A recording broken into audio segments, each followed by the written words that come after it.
It doesn't give me much freedom to tell any stories. But anyway, I'm sure they'll be able to work one in there somewhere. But in the meantime, actually, what about IT? And relationships?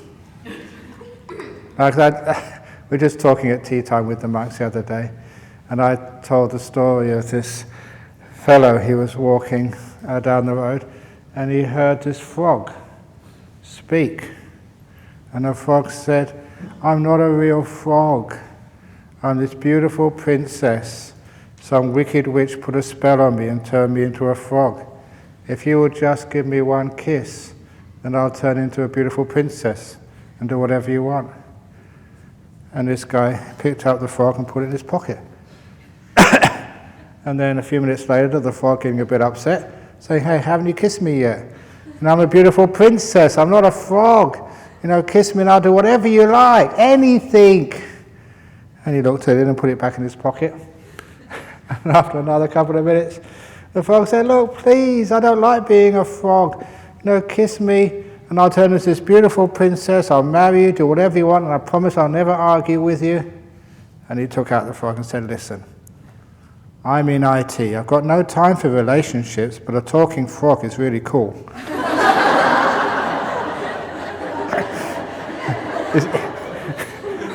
Is that okay?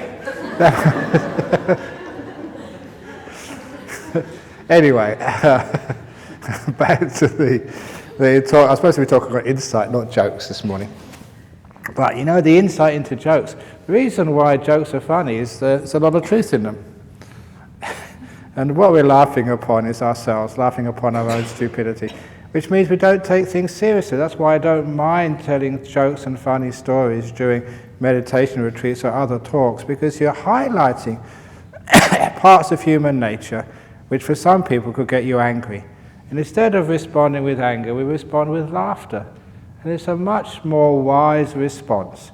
So all those of you who've been really stupid during this retreat, who spend all the time sleeping, when you're in this room, you spend all the time planning or thinking. When I'm not there, you spend all the time talking. Whatever you're doing, you've got two choices: get guilty, feel angry about it, or laugh at it. And when you laugh at it, it means you don't take it so seriously, which means you can let it go. Remember how easy it is, I just told a joke, you let it go. Laughter is one of the great ways of letting things go. Getting angry is one great way of keeping it, so it festers and smoulders, and you can't get rid of it for a long time. So in life, one of the great insights is, whenever you do something wrong, you make a big mistake, tell everybody. That's what I do. I told all those mistakes which I've made in my life. The Penang glass of whatever it was, some milky coffee. It was really delicious, with ice creams turned all up. On the airport, I just finished the retreat, they were sending me off. And then they gave me this beautiful cup of milky coffee with ice cream, frothed on the top. Really nice. And then, they had a straw in it. I started sucking up these things through the straw, but the straw was blocked. So I sucked even harder. And that's when I said, all the disciples, you're so respectful, you don't dare laugh at me, so you put your hand up here. And they're all giggling. I realized I was doing something wrong. And then I took out the straw and realized it wasn't a straw, it was a spoon. And I was sucking coffee through a spoon. Because it's one of these, I don't go to modern coffee shops, so there's one of these little plastic things with only a tiny little flat piece on the bottom. To me, spoons were always metal, so you could recognize what they were, and they just fooled me that time. But some of the best mistakes I made was doing chanting, because sometimes you do get tired because you work very hard. One marriage, which I did recently, I was tired, and when I was doing the chanting, I realized halfway through, I wasn't doing the marriage chants, I was doing, funeral chants. So these people, I never told them, I don't know who they are, but they were chanting, giving the funeral blessing at their marriage. I said I wouldn't say anything about marriages, but there we go. And they're still happily married. They're still together. It's amazing, just, because in a monk's eyes, like marriage and funerals, they're so close together. So. Okay, no more husband jokes. Anyway, so if you actually laugh at yourself, it means you don't hold it, you don't feel embarrassed or guilty, which means you can let things go. It's one of the ways of overcoming this fear which hides the truth, which hides insight. Sometimes that I wondered why it is that people lie to each other. And that's one of our precepts, okay? We're not supposed to lie, but why do people do that? So instead of just saying, this is a very good example of what insight is.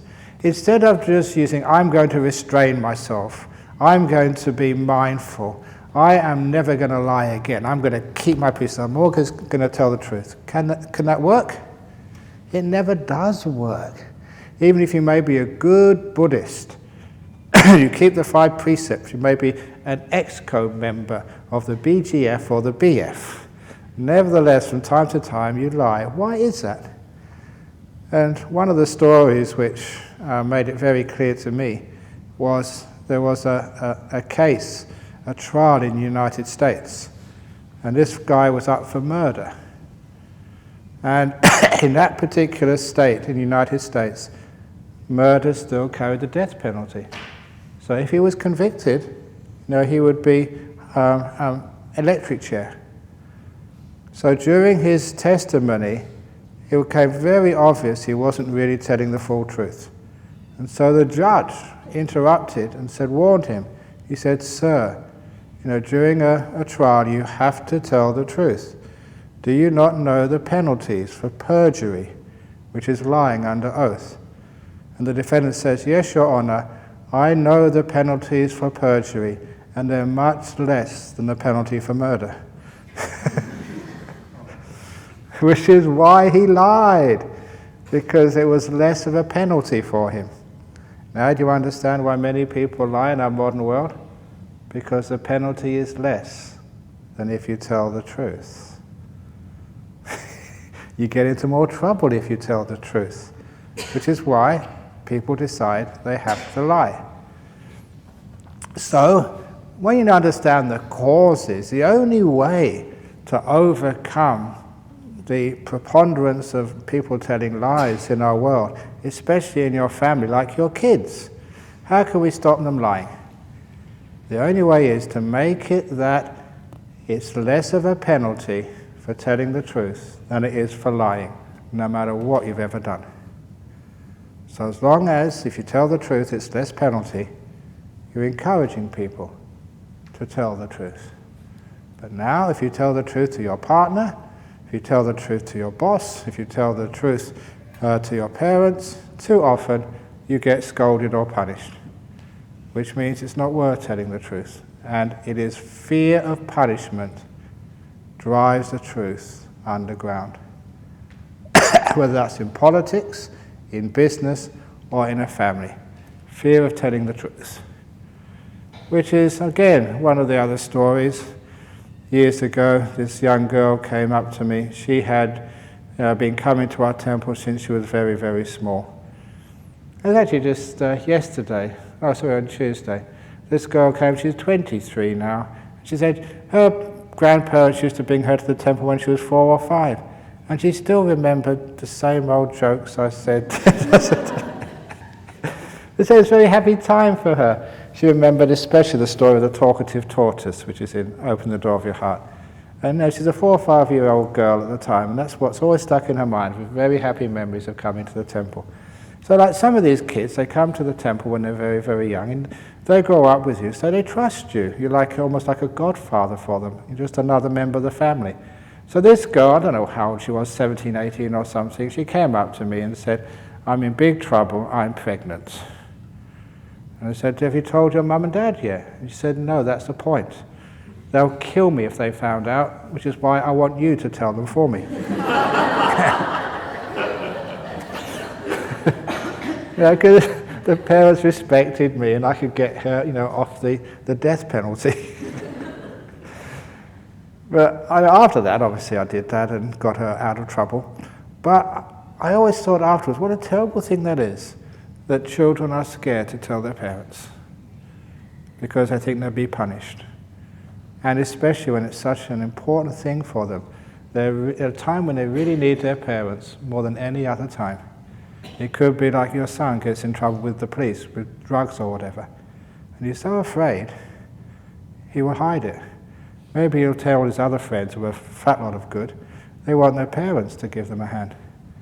Which is why I encourage, whether it's husbands and wives, whether it's children and parents, whether it's, disciples and teachers, always to tell the truth. And as long as you tell the truth, please tell the people you know, as long as you tell the truth, as long as you're honest, there is no punishment at all. So you're free. You feel not afraid to face the truth. And when you face the truth, then there's so many ways to deal with the problems, whether it's pregnancy or you get in trouble with the police. But when you hide the truth, the problem festers again and again and again. And that's the same with even problems in meditation. There's too many people, they say, no, I don't fall asleep when I meditate. Of course, because you're not aware when you're doing that. So someone else says, excuse me, you're snoring. Oh, no, not me, I don't snore. So one of the nice things is actually to have this trust and respect to honesty so much that you don't feel afraid of being honest, which is the first step to insight. You can actually see things, and you're not hiding things. The trouble with delusion, it is a form of lying. You only see what you want to see. You only hear what you want to hear. And what is too uncomfortable for you, you don't see, you don't hear. So you can understand that insight takes a lot of honesty, lack of fear, and great trust. The trust that as long as you're honest up front, you admit your mistakes, that there can be progress. And that's precisely what the Buddha said time and time again in the sutras. It's one of the things which inspired me to be a Buddhist when I was only 16. To read that there was a fellow who said, all you need to do if you make a mistake, big or small, is to acknowledge it. Either tell yourself or tell someone else, a good friend, acknowledge it, no punishment, amnesty, and the most important stage, learning from it. You make a mistake, you learn from it, so you don't need to make it again. You put strategies in place so that you don't get yourself in that situation where you have to lie again. In a marriage, if there's some person that you really feel attracted to at work, you make sure you don't meet with them, especially alone. You have that separation there. You put strategies in place so you don't lose it. If it's, you always tend to get angry at people. You try and never go and speak to them when you're tired, when you're in a bad mood, because you know that anger is more likely to come out then and you regret it. So you work out all these strategies in your life so that you're honest with your mistakes and weaknesses, so those weaknesses do not cause you any problem. For example, if you're honest that when you get up in the morning you always tend to fall asleep, when you sort of meditate, put strategies in place. In other words, don't wake up. Stay in bed. No, don't do that one. What you can do is actually take some of the blankets off or the jumpers off, because when you're cold, not too cold to the fact you get sick, you find it's much harder to fall asleep. So a simple strategy, first of all, be honest with yourself and then put strategies in place. Sometimes we think, we can deal with this, I can sort of break through the sleepiness, but if you can't, be honest with it and just try and ask a question to find out all these wonderful methods to overcome these problems. So that honesty is again the first step to learning, but it never works if we always feel guilty and we feel, I'm hopeless, I can't meditate, I can't chant, I can't get up in the morning, I'm hopeless. You're punishing yourself. That never works. So instead, we just admit who we are and our failings, and we put strategies in place we learn how to deal with who we are. And that is precisely how we deal with, again, the problems in meditation as well. We understand where we get stuck sometimes. And we try and learn strategies, but we're at least honest first of all. When we have that honesty, we can actually see what's going on. Sometimes, actually you did ask me some time ago about mindfulness, the definition of it. And I gave the definition of basic mindfulness, which is just being in this present moment and being silent. But even that, you're not really seeing the truth. Even there, you are being selective of what you hear and what you see, what you think. So real mindfulness, the mindfulness where you can trust that what you're seeing, what you're hearing, what you're feeling, what you're knowing is actually the truth, and rather than some deception, is when you have know of the 5 hindrances in your mind. Because whenever there's desire, you won't see the truth. You will see what you want to see, not what's really there.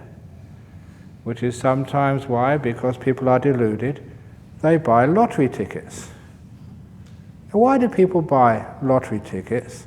It's because they're deluded that they can have this trick, that they are superior than other people. They know the special temple, they know the special chart, they know the special monk.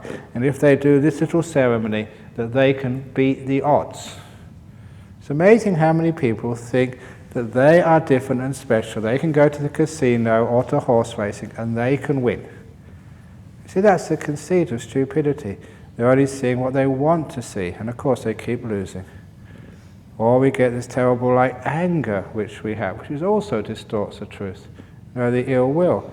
If you get really upset at someone, it could be one of your parents, they've given you a hard time. Sometimes you can't see any good quality in them, whatever. All you can see is what justifies your anger. They're a pig. It's obvious they're a pig. Look at them. Look how fat they are. So whatever it is, you see what you want to see, and you hear what you want to hear, which is what happens with the delusion when the 5 hindrances are working. So what we need to do, if we really want to be mindful and get insight and see things as they truly are, not what we want to see them as, we have to somehow suppress these 5 hindrances, so that we're clear, bright.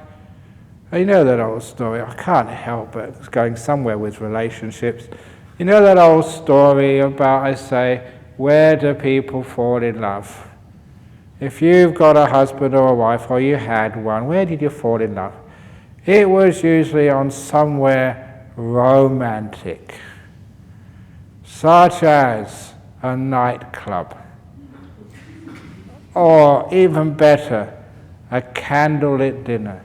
Have you ever been to a candlelit dinner in a fine restaurant? Isn't that romantic? Or like we had the last few days, a walk under the moonlight. How more romantic can you get than that? Except a candlelit dinner in a nightclub in the moonlight. But when I started reflecting on this, when I used to go out with girls, I thought, what have those four places all got in common? And what they all had in common were they were dark. And why does that make it romantic? Because in the darkness, you can look at that ordinary looking girl right in front of you, and she looks like a supermodel. Because the dark, you can't really see her properly. You can't see her dark teeth and pimples. The same with the boy. In the moonlight, or just with the flickering candlelight on his face, you can imagine, you can see what you want to see. You look just like Brad Pitt. He looks just like Justin Bieber, he does, look at it. Because that's what you want to see. And the lack of light means that your imagination can warp reality. You can see what you want to see. And that's when you fall in love. And then when you get divorced, you can't see anything good in that person. All those wonderful things you saw when you met, you can't see them anymore. In fact, you see the opposite. Both were there to begin with, but now you're seeing what you really want to see because you're upset. So, whenever you have these hindrances, they always stop you getting insight. You don't see what's out there, you see what you want to see. And you're afraid of seeing the truth. So when you actually slow these hindrances down, suppress them, you actually start seeing what's real, what's out there. And it can be a bit scary at times, because you're seeing things which you never expected to see. But you are honest enough, realizing that honesty, it doesn't matter how unpleasant it is, that is the best way of growth. And again, I was going to mention, in the Buddhist sutras, it said, if you do a fault, if there's something wrong, admit it, forgive it, learn from it, and that is called growth in Buddhism. That's progress on the spiritual path. Admitting, forgiving, learning. So when we can do this, we do this as a way of finding insight, not just for the sake of knowing the truth, but the sake of growing as a human being, both healthily, physically, emotionally, and also spiritually, to become more wise and compassionate. I already mentioned to you yesterday, a lot of people think they know what compassion is, but they don't. They're not mindful enough, they haven't suppressed the hindrances, so they're deluded. We think we know, but we don't. And you tell a person, you're not compassionate. Yes, I am. I am compassionate. I support Firefly. I go over to Burma. I support Nuns Monastery. I support so many things. I am compassionate. And you find you're not very compassionate because you've been hitting your knees for the last 5 minutes, compassionate to everybody else, but not compassionate to yourself. You haven't understood what compassion is or what kindness is. So too many people get deluded that way. That's why we meditate, calm the hindrances down, so there's no desire, no ill will. The first two hindrances. What does that mean? No desire. Means let it be, make peace. That's called no desire, letting go of trying. This is calming the hindrance down. Loving kindness, the door of my heart's open, even to that person who keeps banging the door, who keeps letting off wind, because that seems to be the theme of this retreat.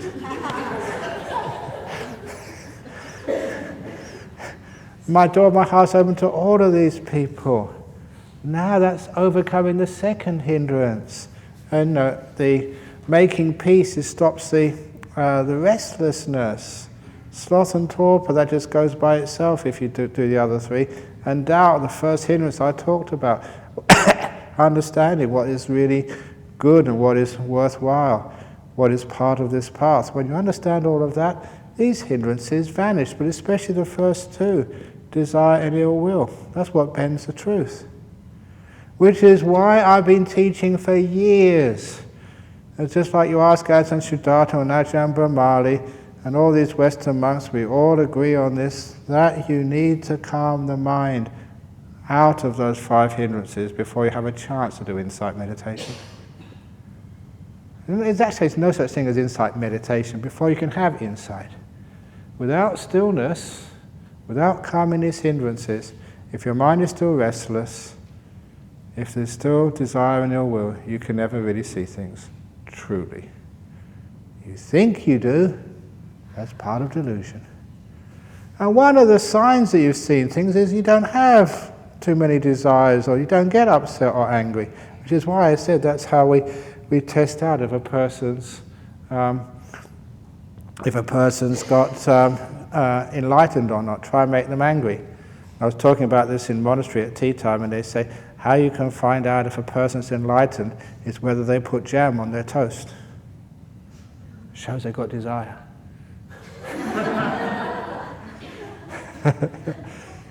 So you put marmalade on my breakfast this morning, and I took the marmalade. Oh, I can't be enlightened. Oh, no, that's not the way you find out. But anyway, it wasn't jam, it was marmalade, so I'm free. So this is how we can see things, to actually to suppress these things. And if you find out you've been doing some meditation and you get angry and upset afterwards, you can't be really understanding what meditation is. The hindrances are still there. I've already mentioned that part of the job of meditation is to let go of the five senses, but it's also to let go of the hindrances. And how can you let go of craving? Through craving. I'm going to let go of all my desires. I'm going to have no ill will. That's ill will towards ill will, which really makes you tense. That is not the way of meditation. But what you've actually heard here, the way of calming this mind down, settling it by making peace, being kind, being gentle, just letting things be, you can understand that actually stops the mind from wanting things, wanting anything, even good states. It stops the mind from getting upset. You know, any demon which comes into your palace, you welcome it. You see, this is stopping the very cause of lies, the cause of distortions. You know, you are valuing the truth so much and you are calming down the causes for bending the truth. And once you get the causes out of lack of insight, of delusion, out of the way, of course, then you can trust what you see, what you hear. So when you have no desire or ill will, that's why when people come, those of you who've come to interviews, hope you've noticed by now, whatever you tell me, I always say, very good. And you come and tell me that, I haven't really been meditating at all. I've just been in my hut, I've got 3G, and I've just been checking the internet and watching movies all week. And what'll I tell you? Very good.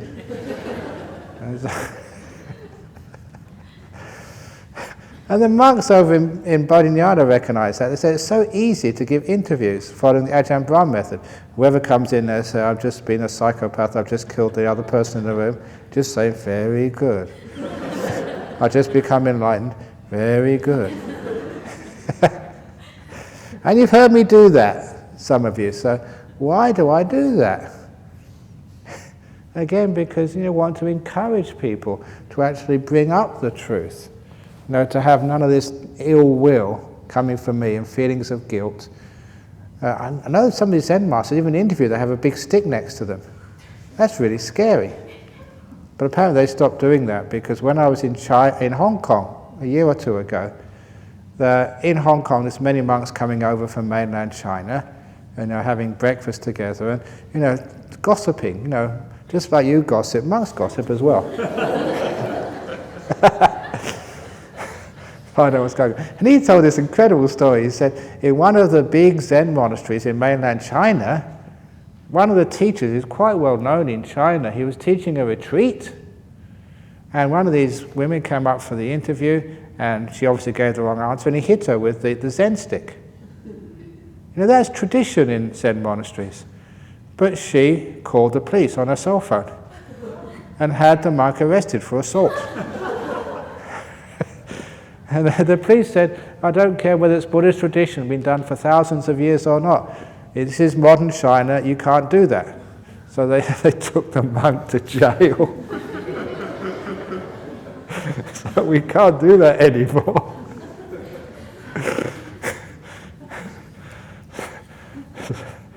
So anyway,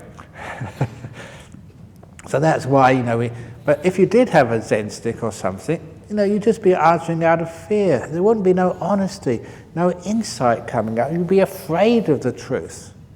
And that's the whole point of suppressing these hindrances. So even fear disappears, which allows the truth to come up.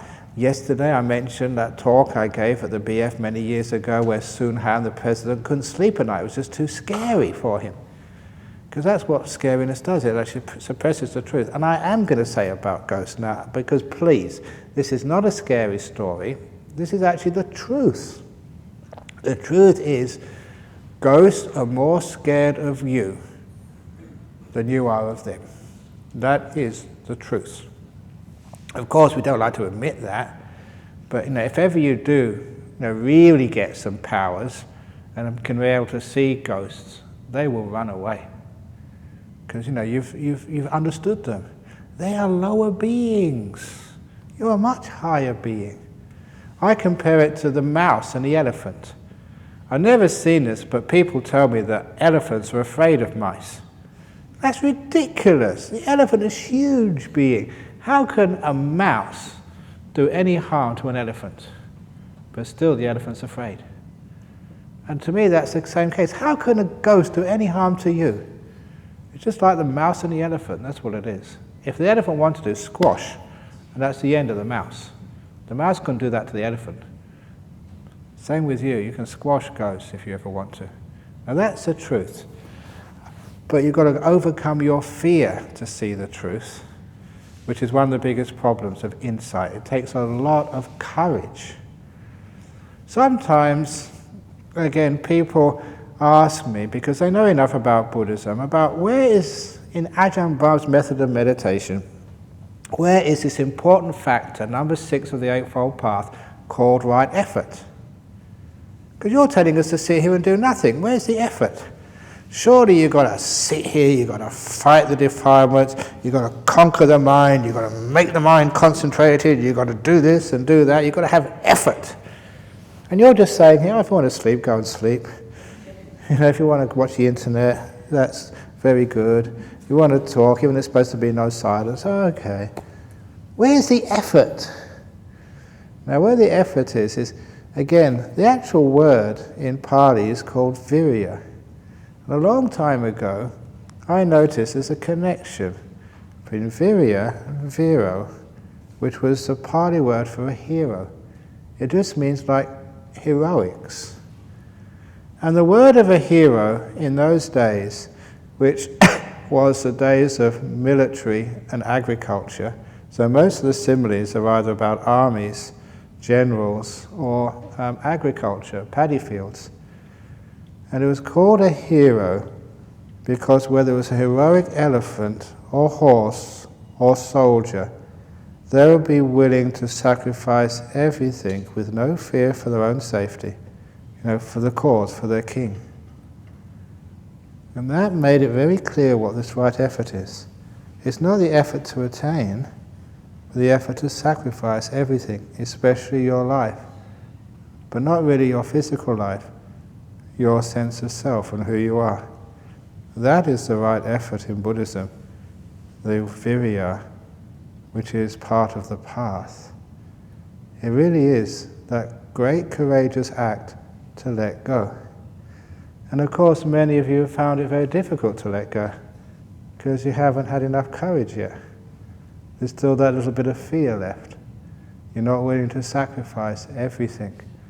Like they say, the king's best elephant, who doesn't worry about protecting itself from arrows and spears, will just go into battle, exposing all parts of its body out of love for the king. Now that is that heroic, sacrificial effort, which is what is part of the Eightfold Path. It is what I call the courage to let go. And it's a tough thing to do, because a lot of times you have to have some faith and trust, like the soldiers do, in the cause, in patriotism, in the monarch or whatever. If you have that type of confidence, it's worth doing. I'm going to do this, I'm going to let go. It's scary, but I'm going for it. Then you'll find that you'll get the insights into what is the nature of this world and how all these things fit together. You start to understand the Dhamma.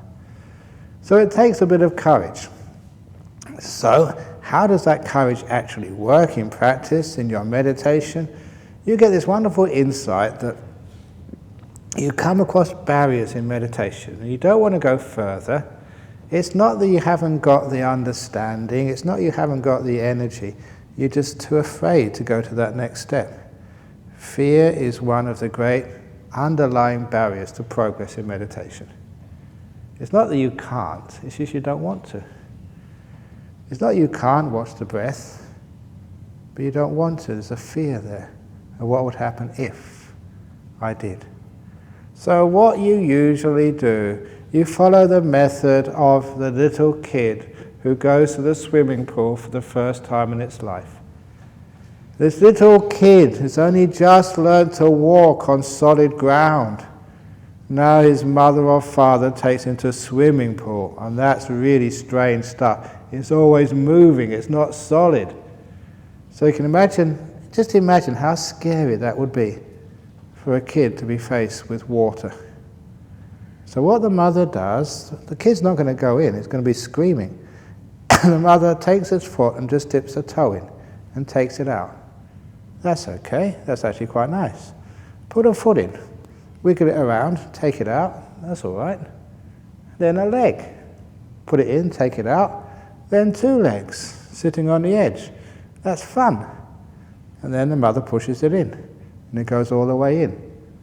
And once it's in the water, splashing around, having the time of its life, the poor mother can't get the kid out of the pool. They're having too much fun. And that's exactly the way we overcome these obstacles of fear in our meditation. Don't push it too hard. Don't say, no, I must go in, I must go in. Just go in a tiny bit. Just put a toe in and see what it's like. That's nice. I can let go a little bit. I'm coming out again afterwards. Let go a little bit more. That's all right. A little bit more. That's actually quite nice. And then you go in and you can't come out. You're having too much of a time with something like the delightful breath. You've let go of the body. It's scary. You've let go of all ideas of time. That's a bit sort of worrisome. But you go in and it's fun. So go in a little bit, come out, go in a little bit more, come out, go in a little bit more, come out, until you're comfortable. That is the way we overcome fear. Just inch by inch, toe by toe, and realizing the joy of this letting go. When we do that, we find out that this barrier of fear, which is one of the things which block a lot of the progress in our meditation, that this is the way it's overcome. We have insight into the path, insight into how to meditate, how to let go, how to be peaceful. And that's one of the most important insights to have, the insights of how to get insight, the insight into the path, the insight in how to meditate, which is why I spend most of all my lectures on meditation retreats, not on telling you what dependent origination is, Four Noble Truths, not telling you what you're going to find at the end of the path, but telling you how to get to that end of the path, how to meditate, how to let go, how to make your mind peaceful, how to overcome those hindrances so insight can come out. So you just let go of the body. Tough thing to do for many people, but it's fun when you do it. You let go of thinking. That is your, what they call your safety blanket, your thinking. In other words, you feel comfortable with thinking. You've got some sense of control over your body, over your life, over your future. When I take that away, you feel exposed.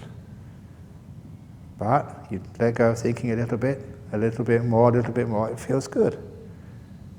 So I should actually have told you, whenever you do have any success in meditation, even a small amount of success, so you can just watch the breath for a minute, or you've got some silence in the mind for a few seconds. Please reflect on how it feels. To know what it's like to be still, to be peaceful, just to be focused on one thing. Remember what it's like. This is how you get that courage to have insight into the beauty and the joy of letting go. And every little letting go you get is a greater joy, a greater happiness. You just let go of this past and future and you feel free. It's a happy feeling of freedom. You've got no worries, no past to bother you anymore, no future to worry about. You feel just so free. Or you get let go of, the thinking. And it's like that story of karaoke. You feel so free of this, always going on in your head. Like there's 2 monsters were born in your head. They're not really supposed to be there. You're abducted by aliens and they put these 2 little monsters in you. And you know what? One of those, actually there's 3 monsters in your head. One of those monsters is called past, the other one is called future, the other one is called thinking. They're monsters, they don't belong in you. And they cause so much problems and troubles for you. Worrying about the past, this monster of what's going to happen in the future, this monster of thinking. And then somehow or other you can take these monsters out. Imagine they're coming out of your head. Ah, what freedom. Because these monsters are always talking. They're much worse than you guys. I've seen you always talking, but the monsters inside your head, they really never stop, even when you're alone, when you're sleeping. Always talking to you. Never shut up. So if you can actually calm those down, take them out, ah, what a beautiful relief. Please reflect every time you get any slight success in meditation, how it feels. It's beautiful, it's wonderful, it's lovely. Thank you so much. Because that's like the kid putting their toe in a swimming pool. It feels good. They're going to put more of their foot in the swimming pool the next time. They're going to go deeper when they realize it's happy, safe, nothing to be afraid of. So you just go a bit deeper and a bit deeper every time. And you get to this delightful breath thing. Many of you can get to the breath, but you haven't got to the delightful breath. Why? Because you're afraid of letting go. There's a blockage there, a fear. No, I don't want to go any further. This is good enough for me. Even though some of you, because of pride, you want to attain something and get something to, usually just to tell your friends.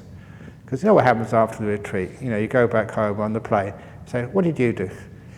And you say, oh, I got to the beautiful breath. Beautiful breath, that's nothing. I got that the first day.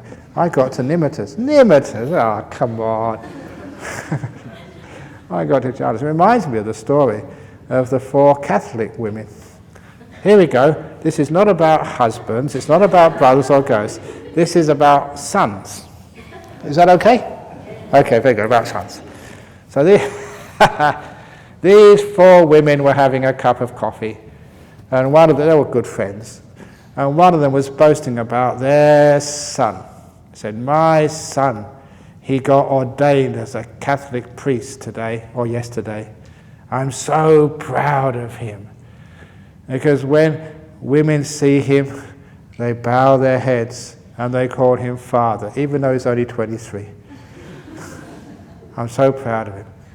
And the other woman, she said, only a father, that's nothing, nothing. My son, he's a bishop. He wears this ring. When women see him, they bend down and kiss his ring, and they call him, what is it, your grace.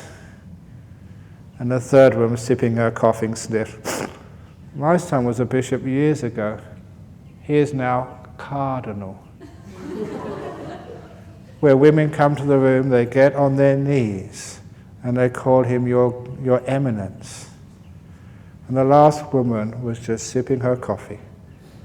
And they were all looking at her. And when she finished, she says, that's nothing. My son is 24 years of age, 6'3", blonde, blue hair, blonde, blue eyes, drop-dead gorgeous. He plays soccer for Manchester United.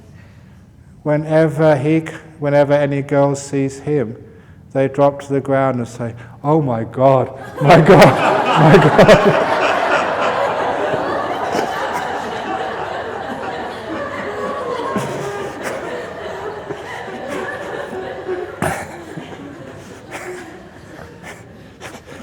So was that an allowable joke? I got away with that? Okay, very good. So that's just pride about, and we don't have that sort of pride in this. It doesn't matter, don't go around achieving this and achieving that, comparing. But a lot of times people are so into achievements because they think they've got to tell other people what they've been doing for the last 8 or 9 days. So that is what makes you afraid. So just let go of all fear of failure, and all fear of letting go of things. And the more you let go of fear, the more happy and free you feel. It's amazing how many prisons of fear you live in life. We are made to feel afraid. Now, ever since we were little kids, afraid of failure, afraid of not being liked or loved, not being respected, afraid of not being good enough, afraid that somewhere, something inside of you is imperfect. There's some genetic deformation in you, which is why you can't get a husband, why you can't get a wife, why you can't get jhanas, why you can't get... There's nothing wrong with you. You are all the same, except for you. So have that wonderful courage in this meditation to allow the truth to come up. No punishment, no judgments, no I'm terrible, I'm hopeless. Just let all of that disappear. So you're not trying to attain to please anybody, least of all yourself. And certainly not me, because whatever you do, I'll always say very good. One person said, I've been sleeping all 9 days, I say very good. The next one I say, got 4th jhana psychic powers.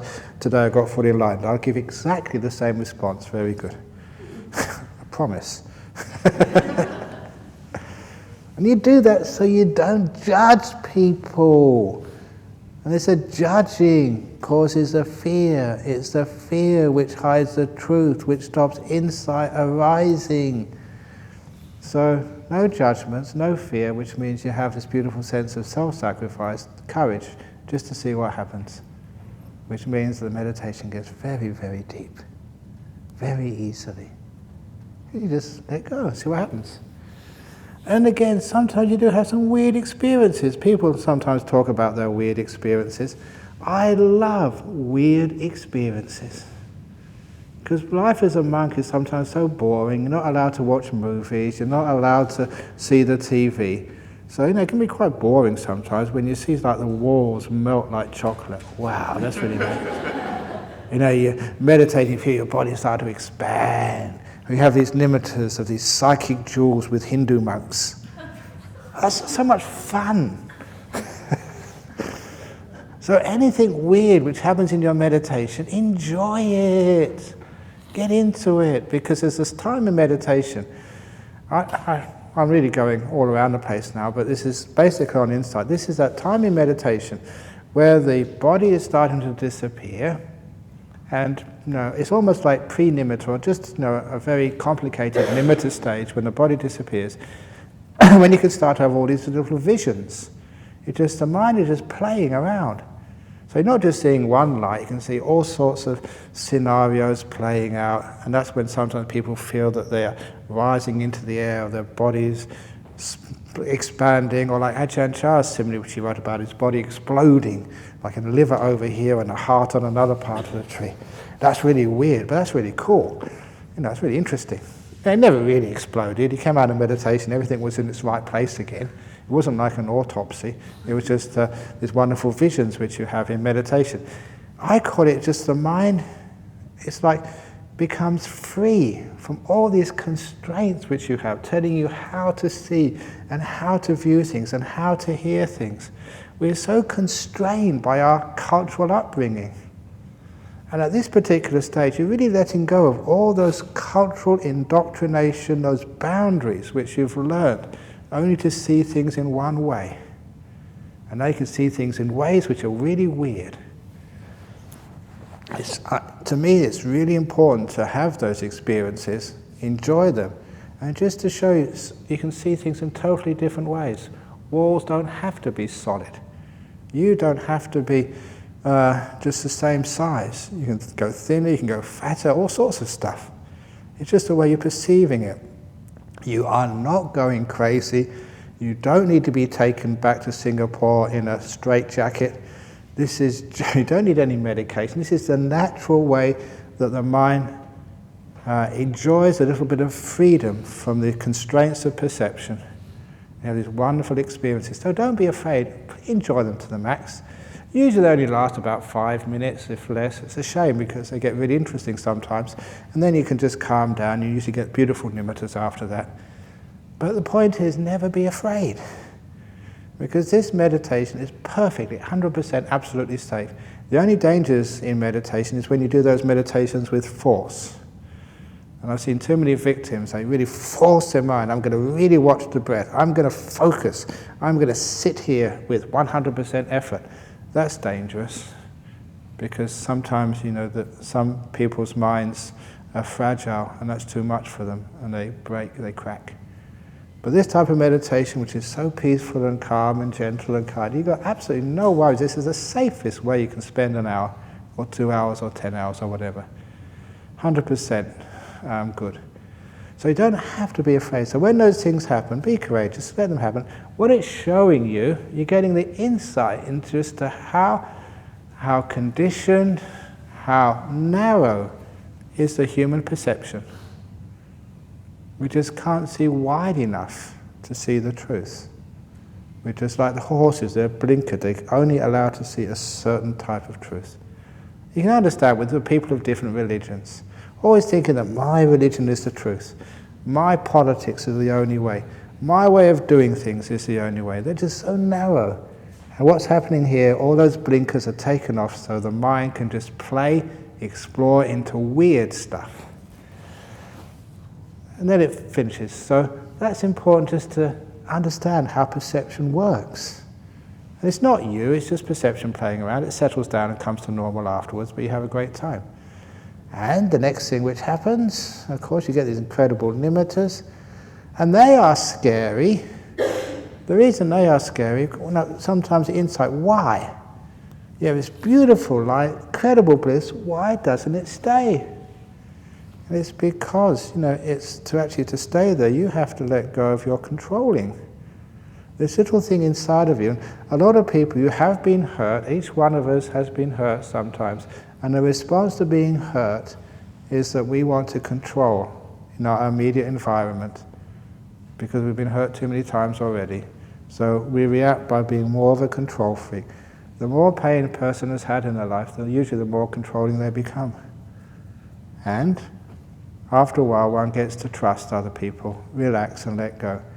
I love giving the simile of the child. I've seen this many times in shopping centres. The travel agent I used to go to was in the middle of a shopping centre. Now I can do it on the internet, it's much better, but in those days, the shopping centres are the worst place in the world for a monk.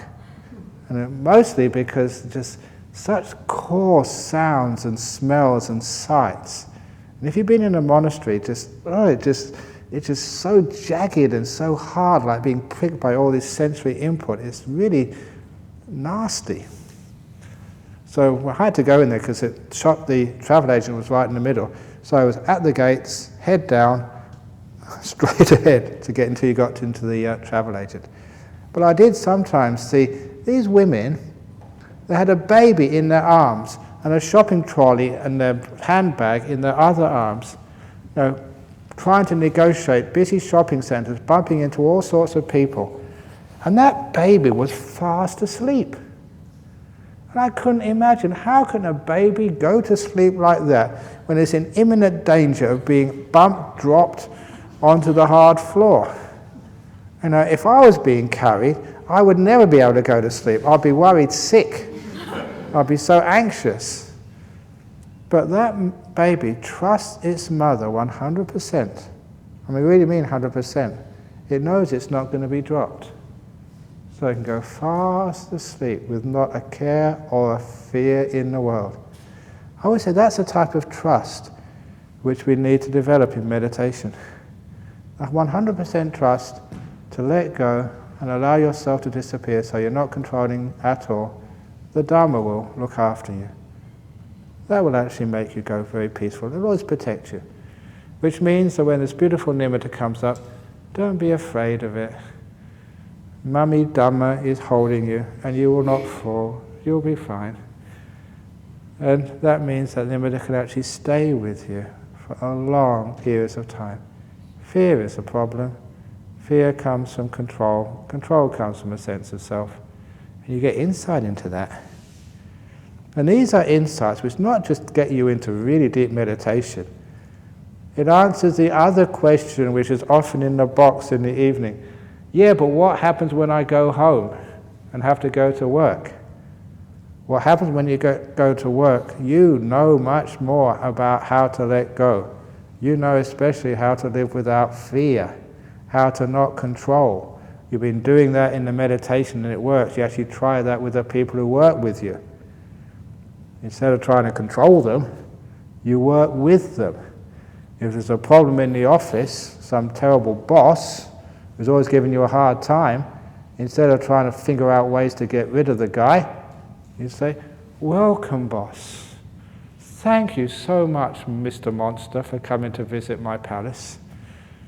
And your boss, who was once a boss from hell, becomes this beautiful, wonderful little boss, just because you change your attitude. Remember Venerable Hui Kan? She goes sometimes to BF. She told me this great story. It's mother-in-laws, but it's not a joke. I was banned from saying anything about mothers-in-laws, but there was this Chinese girl, married an English guy, Australian guy, sorry, and even though she was really, really, really trying hard to get on with her husband's mother, it was always a very difficult relationship. And the mother would always, whatever her daughter-in-law did, it was never ever good enough for her son. And she felt always unappreciated, even though she worked so hard. She always felt rejected. She always felt not good enough whenever she saw her mother-in-law, her father's mother, her husband's mum. And so she tried all sorts of things. She started praying to the Buddha for help. She started meditating, loving kindness meditation, all sorts of stuff. And nothing ever worked. But apparently what happened, that she went to the temple one day, the Mahayana temple, in front of a statue of Kuan Yin, and she started meditating and fell asleep. And she had this nimitta, this sign of Kuan Yin, came to her in her dreams. The typical Kuan Yin, with the robe and little vase and stuff. But what really shocked her, the image of Kuan Yin, everything was just like you see in the temple except the face, which was her mother-in-law.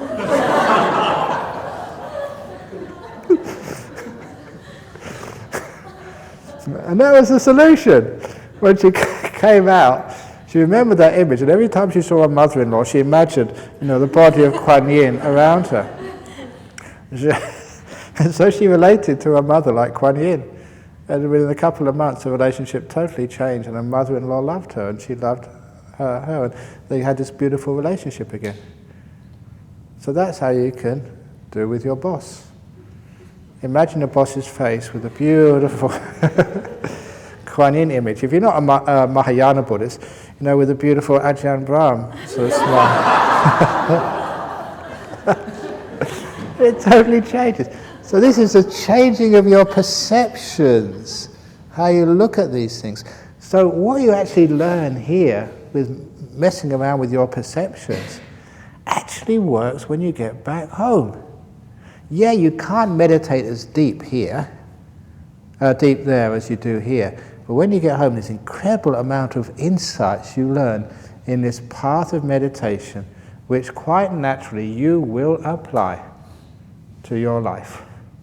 For those of you who have the misfortune to get cancers, you've got a tumor in your breast or in your prostate or something. Oh, what should I do with it? Tumor, the door of my heart is open to you. Come in. My body is big enough for both of us, especially my body. Come in, welcome. That attitude takes away all the negativity, all the stress, all the fear, which feeds that monster in your body. And you learn that here. How to let things be, how to accept them, how to embrace them. And then when you go back home, whatever happens to you in your life, my goodness, you really are empowered. This is what I understand as insight meditation. Practical insights. The deeper insights when it gets to enlightenment and stuff, they will come later on. But all these insights, the ones which work, which are useful, they come when you're learning how to calm the mind down, how you're trying to find out how to watch the breath, how you're trying to find out how to get joy in your heart, how you're working out, for those of you who have nimittas, how to stabilize that nimitta, how to get it to work. All of those little tests, they are not just for meditation. They work in your life in an amazing way. So what you're doing here is insight meditation. 100%. Don't ever think, okay, my mind is peaceful enough now I'm going to do insight. Come on, you've been doing insight all the time.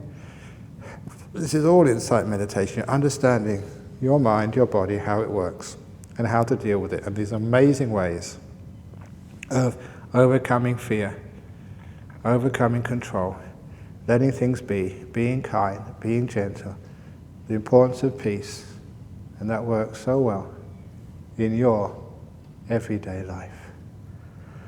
There we go. It's a very good cup of tea this morning. That's why I've been speaking too much. So, thank you all for listening. We're going to have interviews now, so off you go and put these things into practice. Sadhu.